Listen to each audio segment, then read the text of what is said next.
En una remota montaña del desierto al sudeste de Utah se han excavado una serie de asombrosos hallazgos, restos de unos 8000 años de antigüedad. Probablemente corresponden a las primeras comunidades que poblaron el sudoeste de Norteamérica. Pero una amarga controversia eclipsa la labor de estos científicos mientras se enfrentan a las inclemencias del desierto, un oscuro legado del pasado que un nuevo avance tecnológico podría finalmente disipar. Soy John Rhys Davies. Acompáñenme en este apasionante viaje a través del pasado de los antiguos americanos.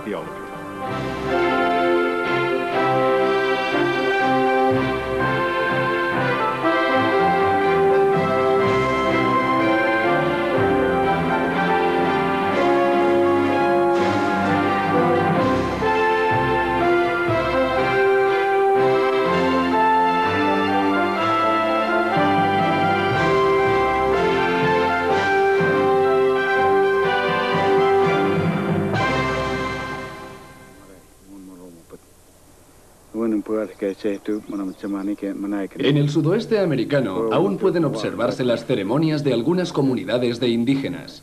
Cada primavera las tribus celebran con la llegada de las lluvias, el retorno del calor, del sol y la renovación de la vida. Las oraciones están dedicadas a las 4 direcciones sagradas, marcadas por el camino que recorre el Padre Sol diariamente, que ilumina al mundo durante el día y al inframundo de los muertos durante la noche. Pero no todos los rituales son motivo de solemnes celebraciones. Cada primavera, la tribu Ute del Sur celebra una danza dedicada al oso, la figura fundadora de su cultura. Algunas historias cuentan que los Utes son descendientes de la unión entre un oso sobrenatural y un guerrero humano. Aunque la danza del oso es principalmente un motivo de encuentro para toda la comunidad, son las jóvenes mujeres y no los hombres quienes eligen a sus compañeros de baile. También es una celebración sagrada que conmemora los orígenes de la tribu. Tras el poder y la vitalidad de estas primeras ceremonias, yacen algunas cuestiones desafiantes para la ciencia. ¿Cómo y cuándo llegaron estas primeras gentes a los desiertos del sudoeste de Norteamérica? ¿Cómo desarrollaron su especial conocimiento del medio, transmitido de generación en generación hasta nuestros días?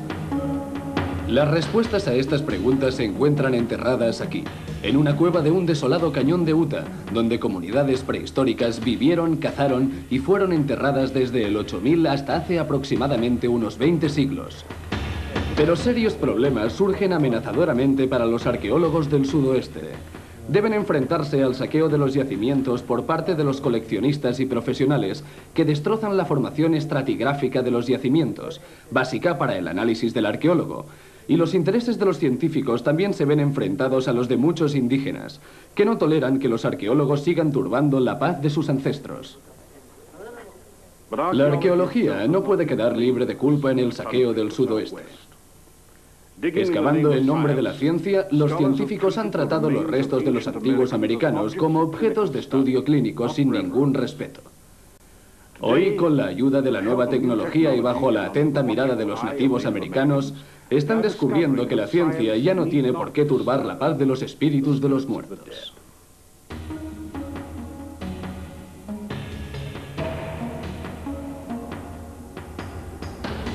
Es una tierra desolada y dura. Para sobrevivir aquí es preciso tener una larga experiencia y un conocimiento específico de los recursos que se ocultan en este medio. La cantidad de lluvia que suele caer en un año no supera la media de los 350 milímetros. Las precipitaciones tienen lugar principalmente en junio y julio, a menudo en forma de repentinas y destructivas inundaciones. Estas se desplazan rápidamente por la endurecida superficie del suelo, dejándolo casi tan seco como antes. A pesar de estas precarias condiciones, los cultivadores prehistóricos sembraron el maíz en cañones ahora completamente áridos, lejos de cualquier centro habitado en la actualidad. Dejaron las evocativas ruinas de varios pueblos. Los legendarios constructores de estos yacimientos fueron los Anasazi, o antiguos. En la actualidad disponemos de bastante información sobre cuánto aconteció en la región durante este periodo. Intensas sequías obligaron a los Anasazi a abandonar sus yacimientos solo 2 siglos antes de la colonización española, y sus descendientes viven en la actualidad en los pueblos modernos de la región. Pero aún queda una serie de cuestiones por resolver. ¿Quién estuvo en esta región antes de los Anasazi? ¿Cómo vivía la gente antes de que la dieta estuviera basada principalmente en el maíz? Las antiguas imágenes grabadas en los muros del cañón parecen hablarnos de una antigua y legendaria época anterior a la agricultura, cuando la caza atrajo por primera vez a los Anasazi a estos cañones. Para obtener los alimentos suficientes, los cazadores se desplazaban con frecuencia, buscando refugio en las cuevas durante unos cuantos meses antes de proseguir con sus cíclicas migraciones. Este fue uno de sus refugios, la cueva de Old Man, cerca de Blanding, en Utah. Aquí Phil Jape, un arqueólogo que trabaja para el pueblo navajo, y Dale Davison, del Buró de Administración de la Tierra, dirigen un equipo de voluntarios cuyo objetivo consiste en encontrar las huellas de estos cazadores, conocidos por los arqueólogos como la cultura arcaica. Se trata de una oportunidad singular. El arcaico es uno de los periodos más desconocidos en la arqueología del sudoeste. Si piensas en el número de yacimientos del periodo arcaico que se han encontrado en esta región, la cifra, en esta parte del sudoeste, asciende a 3 o 4 yacimientos en total. ¿Sabes cuántos hemos excavado, no? ¿Cuántos yacimientos del periodo pueblo hemos estudiado? Miles. La contribución de nuestras investigaciones sobre el arcaico puede añadir una nueva dimensión a la prehistoria de la zona. Se trata de un problema de conservación. Aquí las condiciones son ideales. Nos encontramos en un refugio. Estos antiguos depósitos se han conservado en unas condiciones inmejorables. No han sufrido ninguna modificación considerable. Un yacimiento como este, de 8000 años de antigüedad, si se encontrara en cualquier otro lugar del valle, hubiera sufrido probablemente los efectos de la erosión o hubiera sido ocultado por otros depósitos, de modo que hubiera resultado casi imposible detectar su presencia. Es muy difícil localizar este tipo de yacimientos. Aquí el material se conserva tan bien que tenemos restos de materia orgánica como yuca y otros restos de fibras vegetales de 8000 años de antigüedad. Fue la presencia de un objeto inusualmente bien conservado lo que alertó a los investigadores sobre el potencial del yacimiento. En una visita al museo local en 1988, observaron una sandalia confeccionada con fibra de yuca que había sido encontrada en la superficie de la cueva. Inmediatamente se dieron cuenta de que aquel yacimiento debía contener restos intactos del período arcaico. Pero cuando alcanzaron la cueva se encontraron con varias catas abiertas por ladrones o coleccionistas. Como puede ver a nuestro alrededor, esta parte de la cueva de Old Man ha sido severamente dañada por la presencia de saqueadores. Probablemente de finales del 19, entre 1880 y 1890, es decir, hace tan solo unos años. Esa fue precisamente la época durante la cual se produjo un mayor número de saqueos para nutrir las colecciones de la costa este. Richard Wetherhill y sus 4 hermanos, vaqueros de Colorado, condujeron a una expedición en 1893 por los tortuosos cañones del Gran Barranco de Utah. En una de las cuevas, Wetherhill excavó los restos de 97 esqueletos en 4 días, embarcándolos para su exhibición en los museos de la costa este, donde todavía permanecen en cajas, prácticamente abandonados desde entonces. Aunque los métodos utilizados para su estudio en la época eran muy rudimentarios, Wetherhill fue uno de los primeros en tomar nota de los hallazgos y fotografiarlos, y se dio cuenta de que los Anasazi no fueron los primeros en habitar esta región. Hay algunos cazadores de tesoros a los que me gusta referirme como arqueólogos en lugar de vándalos, pues fueron muchos de ellos quienes empezaron a sentar las bases de la metodología arqueológica de la época. Es evidente que en la actualidad no llevaríamos una investigación científica de ese modo, ni excavaríamos de esa manera, pero creo que esta gente merece una consideración especial. No eran como los simples buscadores que vendían cualquier artefacto con el que tropezaban. Mientras los saqueadores de yacimientos siguen acechando todos estos lugares en busca de su preciado botín, los arqueólogos han modificado sus métodos sustancialmente. Las nuevas tecnologías aplicadas a la prospección arqueológica les permiten analizar los yacimientos antes de iniciar la excavación. La arqueología actual ha evolucionado muchísimo desde aquellos días. Estos avances tecnológicos permitirán a Dave y a Phil observar los secretos de estos sedimentos en los que se ocultan todos los artefactos y restos de materia orgánica que se suelen excavar ordinariamente. Primero delimitan la zona donde se realizará la prospección para, posteriormente, poder representar gráficamente la información obtenida con estos medios. Es una antena que transmite una serie de señales de radar que penetran en el suelo, similares en principio a un detector de terremotos, pero que emiten una señal de frecuencia mucho más alta y registran cualquier anomalía que contenga la matriz arqueológica. Por ejemplo, si una cata ha sido excavada y posteriormente cubierta, al pasar el radar a través de ese punto, el lugar donde se ha excavado la cata presentará en su representación gráfica una lectura distinta a las de las zonas que no han sufrido ninguna alteración.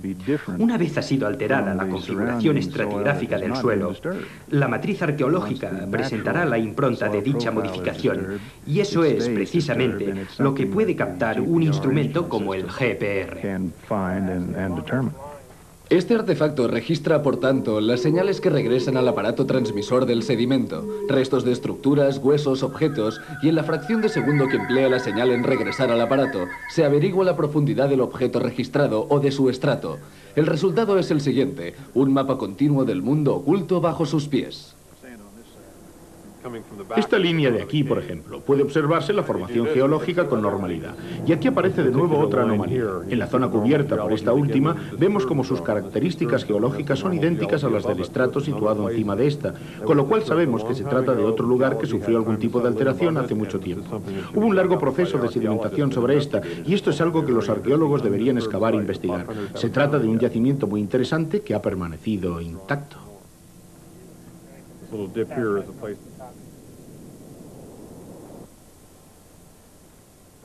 Por debajo del suelo, el radar ayuda a planear la excavación. Se sabe, por tanto, con anticipación, dónde se puede obtener potencialmente más información. Temprano por la mañana en Comwash la temperatura es de 32 grados centígrados y a mediodía alcanzará los 38. Un equipo de voluntarios de la escuela Four Corners toma la senda hacia la cueva de Old Man.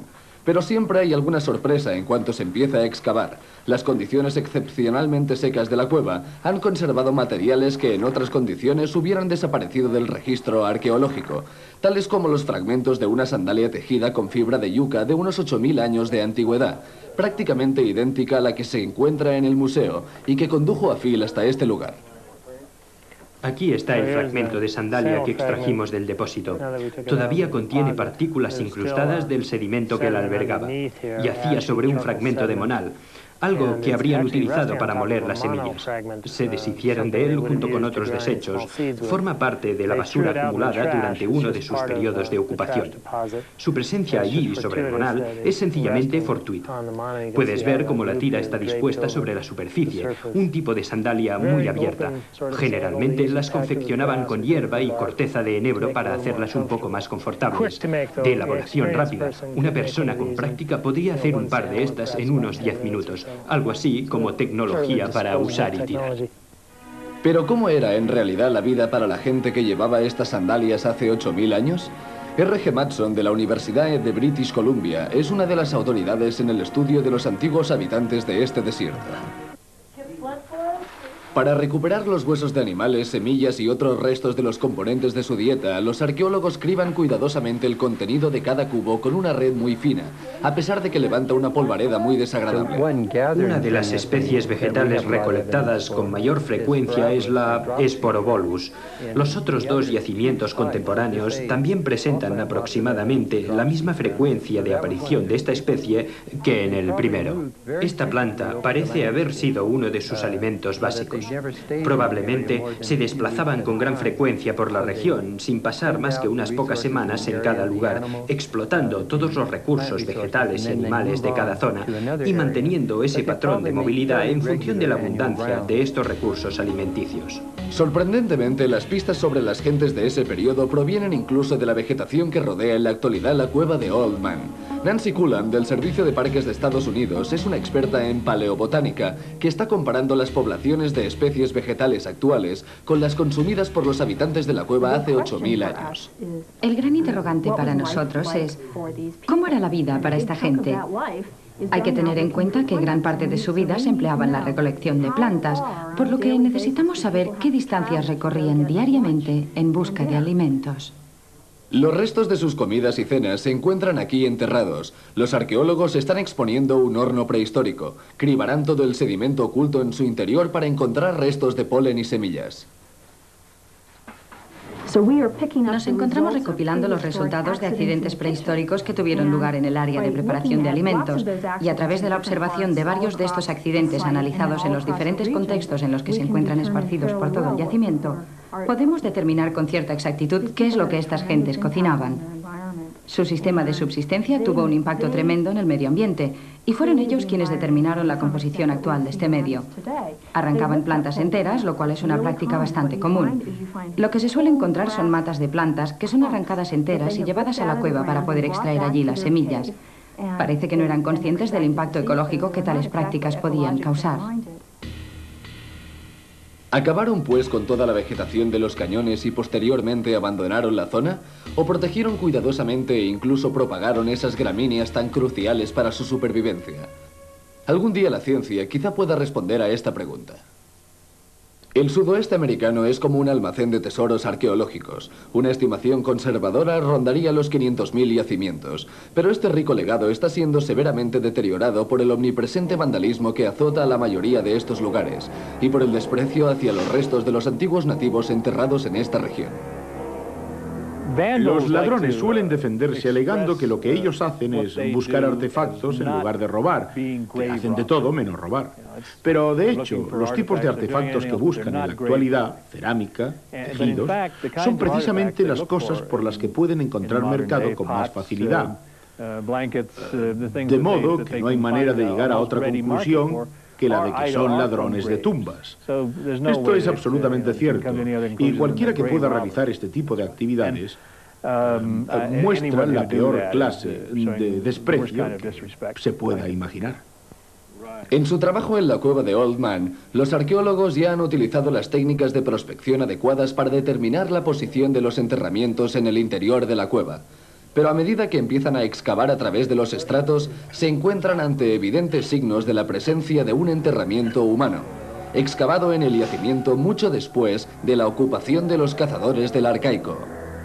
Situamos una de las catas a excavar aquí, de 1 metro cuadrado, e inmediatamente tropezamos con un nivel intrusivo. Tras haber expuesto parcialmente la rodilla de un enterramiento individual, nos dimos cuenta de que no había sido saqueado todavía por los ladrones de tumbas. Una vez descubrimos que nos hallábamos ante los restos de una inhumación, ampliamos nuestra cata en esa dirección, porque no estábamos interesados en esos enterramientos, sino en alcanzar los depósitos del periodo arcaico. Así que cambiamos la orientación de nuestra cata y seguimos excavando, hasta que encontramos aquí esta otra estructura, que también apareció en el mismo nivel. Podía tratarse de otro enterramiento, así que decidimos evitar proseguir en esa dirección. Estábamos atrapados entre esas dos áreas y tuvimos que trabajar alrededor de ellas para seguir descendiendo. Los indígenas encuentran tremendamente ofensivo que los arqueólogos se dediquen a desenterrar a sus antepasados, o a cualquiera que sea un nativo americano, y los consideren como objetos de estudio, sin ningún tipo de respeto, tratándolos como artefactos, esencialmente. En esta excavación hemos intentado evitar que tales situaciones se produzcan. No los hemos expuesto a propósito. Cuando los encontramos, tuvimos que cambiar la dirección de nuestra excavación. Hicimos una recolección en la superficie de todos los niveles donde hallamos enterramientos que fueron accidentalmente alcanzados y dejados en malas condiciones previamente por los saqueadores, y posteriormente les enterramos en un lugar específico. Quizá algún día se les vuelva a enterrar debidamente si conseguimos notificárselo a las tribus que pudieran estar interesadas en realizar de nuevo la inhumación.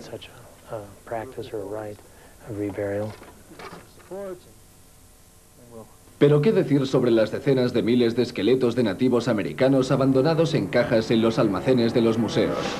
Una reciente declaración de la organización Indios Americanos contra la Profanación concluye: con 500.000 de nuestros antepasados en laboratorios, museos y universidades, sugerimos que de una vez por todas se discuta seriamente sobre el significado de la palabra respeto. Ha habido cientos y cientos de cuerpos que han sido literalmente abandonados en museos y que no han recibido ninguna atención, por lo cual es difícil defender una posición cuando no se ha hecho nada con las colecciones existentes. ¿Para qué necesitan más? Es un asunto de igualdad. Tratamos a los muertos de los descendientes de los colonos ingleses de un modo muy distinto al trato que se dispensa a los enterramientos indios. Y se trata únicamente de fomentar el respeto entre ambas comunidades por sus formas de expresión espiritual.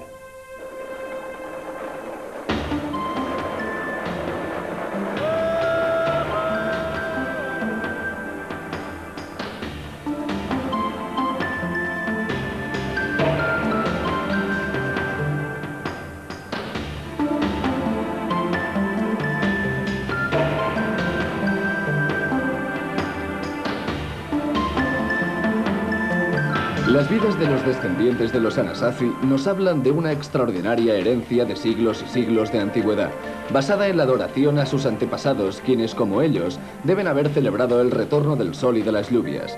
En la actualidad, la ciencia nos ha enseñado mucho más sobre estas culturas y sobre los aún más antiguos cazadores del arcaico. Con demasiada frecuencia, la evolución de nuestro conocimiento ha significado el sacrificio de los valores de los nativos americanos.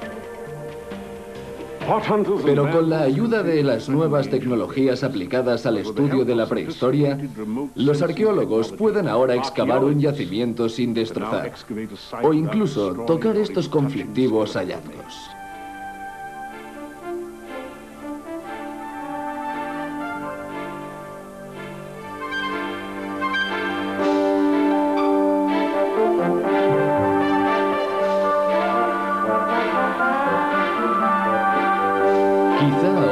Se abra un nuevo camino y una nueva etapa para los arqueólogos en el sudoeste de Norteamérica.